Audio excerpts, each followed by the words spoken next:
તો મિત્રો આપણે ફાઇનલી જોયું પાર્ટ 1 માં એ રીતે આપણે મિત્રો ફાઇનલી આપણે ફાર્મ હાઉસ ઉપર પહોંચી ગયા છીએ।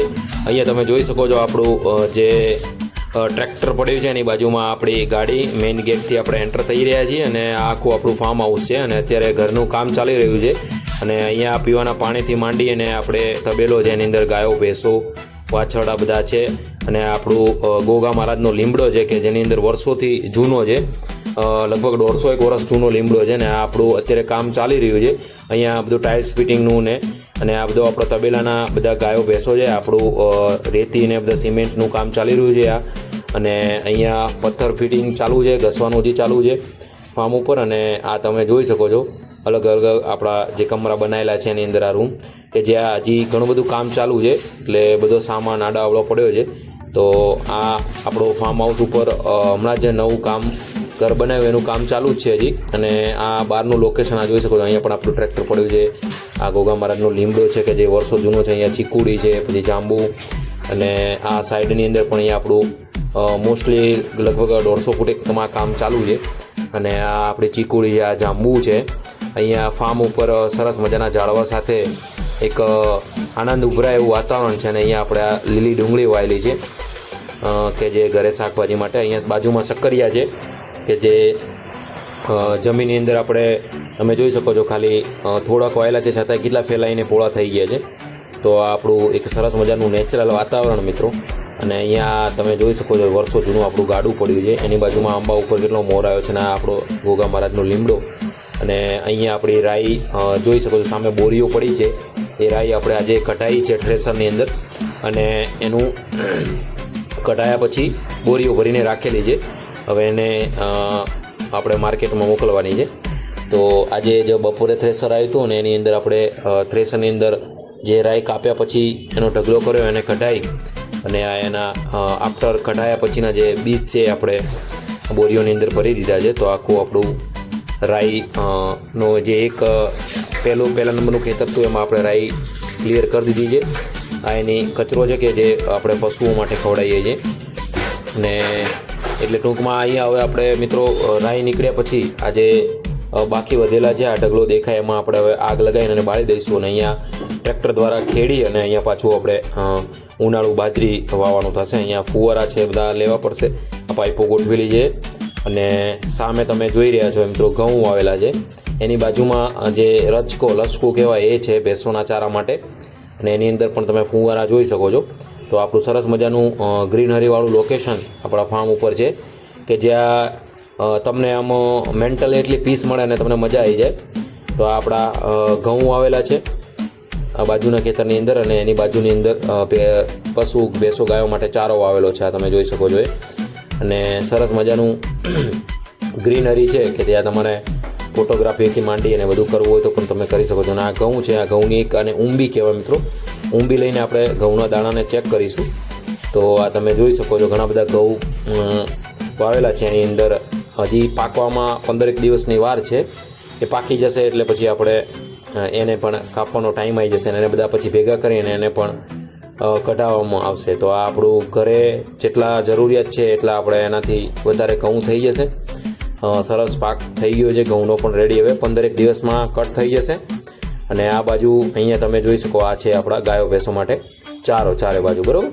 તો આ જોઈ શકો છો તમે એક ખેતરની અંદર આપણે રાઈ કાપીને લઈ લીધું છે ને આ આપણું પાછું ફાર્મની અંદર જે કામ ચાલુ હતું એ તમે જોઈ શકો છો અહીંયા કે પથ્થર જે ટાઇલ્સ ફિટિંગ છે એ કામ ચાલુ છે અને એના પાછળના ભાગની અંદર આ બીજું ખેતર છે મિત્રો, એની અંદર પણ રાઈ કાપીને એનો ઢગલો જો સામે કરી દીધો છે અને આ બીજી રાઈ છે હજી ઊભી છે અને અહીંયા આ વખતે તો આંબાનો મિત્રો આટલો બધો મોર આવ્યો છે, ખબર નહીં કેરીઓ કેટલી આવશે, જો આટલી બધી કેરીઓ આવશે તો એના કટ્ટા ભરાશે અને આ રાઈ કપાઈ ગઈ છે, આની અંદર ટ્રેક્ટર દ્વારા પેલું બાકી છે અને આ છે મિત્રો આપણું ગોડાઉન, અત્યારે હમણાં નવું જ બનાવ્યું છે કે આ એનો મેઇન મોટો દરવાજો છે, અંદરથી હવે આપણે એને જોઈશું ખોલીને। તો આ ખોલ્યું અને અંદર તમે જોઈ શકો છો મિત્રો આખું ગોડાઉન બનાવ્યું છે કે જેની અંદર બધી વસ્તુઓ ભરવા માટે, ચારો ભરવા માટે, અત્યારે તો એને ફિલહાલ ગાડી મૂકવા માટે યુઝ કરીએ છીએ।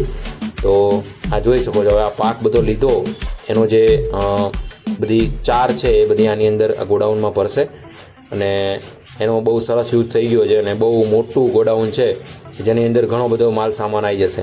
હજી તો હમણાં જ બનાવ્યું છે, એનું કામ હજી ચાલુ છે તો આ તમે જોઈ શકો છો મિત્રો પાછળથી ઉપર સરસ ફિટ થઈ ગયા છે પતરાનું શેડ ને એંગલો સાથે, અને પ્લાસ્ટર પણ એનું પતી ગયું છે.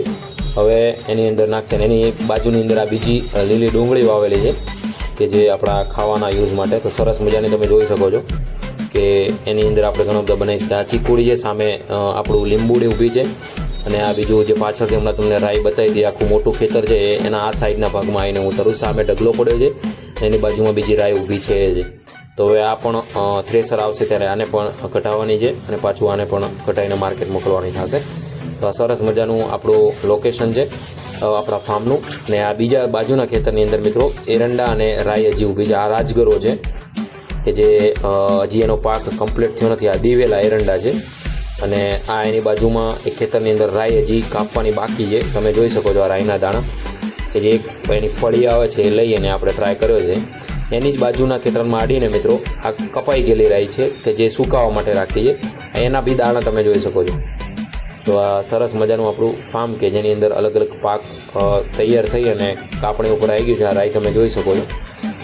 એક ખેતરમાં કપાઈ ગયો છે અને બાજુમાં હજી ઊભો છે, બરાબર. તો આ સરસ આપણું પાક તૈયાર થઈ ગયા પછી આને હવે આપણે કાઢવાનો થશે. અને અહીંયા લક્કડખોદ છે, તમે ઝૂમ કરીને થોડું જોઈ શકશો કે એક પક્ષી આપણે લીધું છે ને આ સક્કરિયા, જેની અંદરથી આપણે ઉખાડીને ટ્રાય કરીશું હવે. તો આ સક્કરિયાની અંદર હજી અંદર ઊંડું ખણીને જોવા પડે છે, કારણ કે બેસવાના અડધા બેઠા છે ને અડધા હજી ઇન પ્રોગ્રેસમાં છે. આ જોઈ શકો છો તમે. તો એને આપણે ઊંડું જમીનની અંદર બેસે તો એને આપણે ખણીને કાઢવું પડે. તો આ સરસ મજાના સક્કરિયા લઈને પછી એને આપણે ધોઈ અને પાણીમાં શેકીને ખાતા હતા આજે.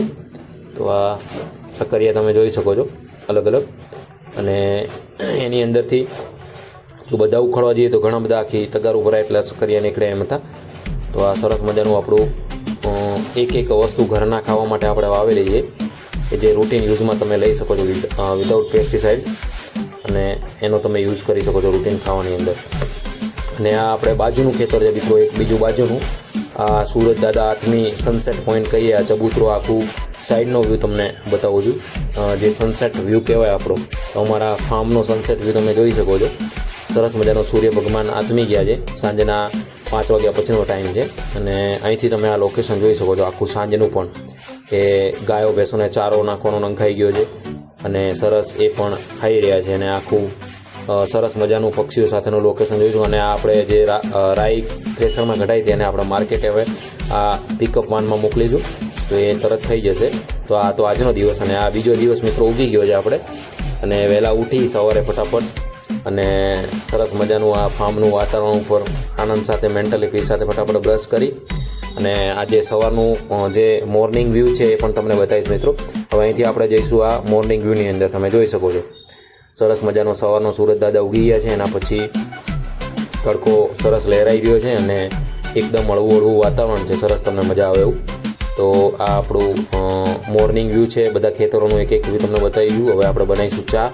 તો આપણે ચા મૂકી દીધી છે, ચા બનાવી અને સરસ ચા ઉકળી રહી છે હમણાં. ચા પછી આપણા ઘેરની રજવાડી જે પ્રથા છે એની અંદર આપણે આ ચા પીશું. તો ફટાફટ મિત્રો હું ઉઠીને બ્રશ કરી અને ચા બનાવી અને ફટાફટ ચા પીને આપણે પાછા નીકળીશું મોર્નિંગ વ્યૂમાં ખેતરની અંદર આંટો મારવા માટે. તો આપણે ચા સરસ પી લીધી છે અને હવે આપણે નીકળીશું આંટો મારવા મિત્રો. તો આ આપણે નીકળી ગયા છીએ સવારમાં મોર્નિંગ વોકમાં આંટો મારવા બાજુના ખેતરની અંદર, કે જ્યાં રાઈ કાપેલી છે એ ખેતરની અંદર પણ, અને રાજગરો સાઈડની અંદર વાવેલો છે. અને આ આપણું મોર્નિંગ વ્યૂનું છે. તો એના પછી મિત્રો આ તમે જોઈ શકો છો ગાયની વાછરડી સરસ હતી, તો એને પણ એક આનંદમાં રમતી હતી, તો એને પણ લઈ લીધો વ્યૂની અંદર. તમે જોઈ શકો છો સરસ મજાની આપણી વાછરડી ગાય માતા. અને આ આપણે પહોંચી ગયા છીએ ફાઇનલી ખેતરની અંદર વોક કરવા માટે, કે આ રાઈ કાપેલી છે ને એની બાજુમાં જે મિત્રો પ્રી વેડિંગના લોકો શૂટિંગ કરાવે એ પણ અહીંયા ઓછા પડે એનાથી એવું સરસ મજાનું આપણું લોકેશન. અહીંયા ફુવારા ફિટ કરેલા છે. હવે આ રાઈ કપાઈ જશે અને રાજગીરો કપાઈ ગયા પછી બધું કમ્પ્લીટ થ્રેસરમાં નીકળી ગયા પછી આ પાઇપો બધી ભેગી કરી અને અલગ જગ્યાએ રાખી દઈશું જ્યાં બાજરી વવાશે ત્યાં સુધીમાં. પછી પાછું બાજરીમાં એની અંદર પાછું ફિટ કરીશું. અને આ તમે પીળું હળદર જેવું અને સરસ મજાનું રાજગરો જે આપણે કહીએ રાજગરાનો શીરો બનાવીએ છે. અહીંયા પણ તમે રાજગરાના બી જોઈ શકો છો. કે આખું ખેતર રાજગરાથી આપણે વાવેલું છે અને આને હવે બસ પાકવાનો ટાઈમ થોડો જ બાકી છે. બધું રાઈનું કામ પતે પછી આનું હાથ લેવાનું છે. તો આ આપણો રાજગરો છે. આખા ખેતરની અંદર તમે લોકેશન જોઈ શકો છો મિત્રો. આનો ફોટોગ્રાફી કરવી હોય તમારે આમ સવારમાં માઇન્ડ ફ્રેશ થઈ જાય એવું લોકેશન કે આપણા ઘરે ફાર્મ ઉપર તમને ખરેખર મજા આવી જાય એવું. મિત્રો તમારા માટે તમારો ભાઈ આટલું સરસ મજાનું મહેનત કરી રહ્યો છે. તમે મારું ફેમિલી છો મિત્રો, ચેનલને લાઇક શેર અને હજુ સુધી સબસ્ક્રાઈબ ના કરી હોય તો કરીને તમારા ભાઈને મિત્રો મોટિવેટ કરો, પ્રેમ આપો, જેથી વધારેના વધારે તમારા માટે કન્ટેન્ટ નવું ને નવું લેતો આવું. અને ચેનલને પણ મિત્રો આપણે હવે આગળ લઈ જવાની છે. તમારા બધાનો પ્રેમ બહુ જરૂરી છે. તો વધારેમાં વધારે મિત્રો વિડીયોને લાઇક ને બધા તમારા કલીગમાં શેર કરી અને ચેનલને સબસ્ક્રાઈબ ના કરી હોય તો કરી દીધું, જેથી તમારા ભાઈને મોટિવેશન મળતું રહે. આ તો ફાઇનલી આપણું રાજગરાનું આખું ખેતર છે મિત્રો, કે જેની અંદર સવારના મોર્નિંગ વ્યૂની અંદર તમે જોઈ શકો છો એકદમ શાંત વાતાવરણ, પક્ષીઓનો કલરવ, સુરજ દાદા ઉગી ગયો હોય, તડકો મસ્ત, અને એના વચ્ચે એકદમ હરિયાળી વચ્ચે. અને આ તમે ચબૂતરો જોઈ શકો છો કે જ્યાં કેટલા બધા પક્ષીઓ આવશે. જોજો હમણાં પોપટ આવી ગયા છે. જો આ પોપટ છે, એની બાજુમાં ચકલીઓ છે. એ બધા ચબૂતરામાં સરસ મજાના દાણા ખાઈ અને આનંદ કરતા હોય છે. તો આ આપણું સરસ મજાનું ફાર્મનું લોકેશન. અહીંયાથી તમે જોઈ શકો છો આ ઓલા બેઠા છે ઉપર બે, ને એ પણ આનંદ લઈ રહ્યા છે ચણ ખાવાનો. તો આ પોપટ છે, ચકલીઓ છે, અહીંયા ઘુવડ જે આપણે કહીએ છીએ એ છે. અને આખા દિવસ સરસ પસાર કરીને આપણે મૂકીશું મિત્રો ચા મૂકીને આપણી સાંજની છે બસ. તો પાછા નીકળીશું આપણા વે ટુ જોબ પ્લેસ. તો આ ફટાફટ તૈયાર થઈ ગયા છે, ચા મૂકી દીધી છે અને હવે મિત્રો ચા પી અને આપણે નીકળીશું પાછા ઘરે આવવા માટે. આ ભાઈ ગાડી લઈને બાઇક લઈને રેડી થઈ ગયો છે. અમે બંને નીકળી ગયા છીએ ફટાફટ રસ્તામાં ઘરે બસ સ્ટેન્ડ જવા માટે. ત્યાંથી બસ લઈ રસ્તામાં બધું નિહાળતા બંને ભાઈ વાતો કરતાં પહોંચી ગયા મિત્રો ડીસા. અને ડીસા આપણી ટ્રાવેલ્સ આવેલી પડી જ છે, ડિસ્કવરી એક્સપ્રેસ. એમાં બેસી અને આપણે પહોંચીશું હવે જામનગર. તો આપણું સરસ મજાનું ડીસાનો વ્યૂ તમે જોઈ શકો છો કે આખા ગુજરાતનો સૌથી મોટામાં મોટો પુલ કે 5.5 કિલોમીટર આખું ડીસા સિટી તમારે કપાઈ જાય. ક્યાંય ઉતરવાની જો બહારથી નવા આવતા હોય તો ખબર ના પડે તમને કે આ ડીસા વયું ગયું, કારણ કે આખા 5.5 કિલોમીટરનો બ્રિજ જ છે.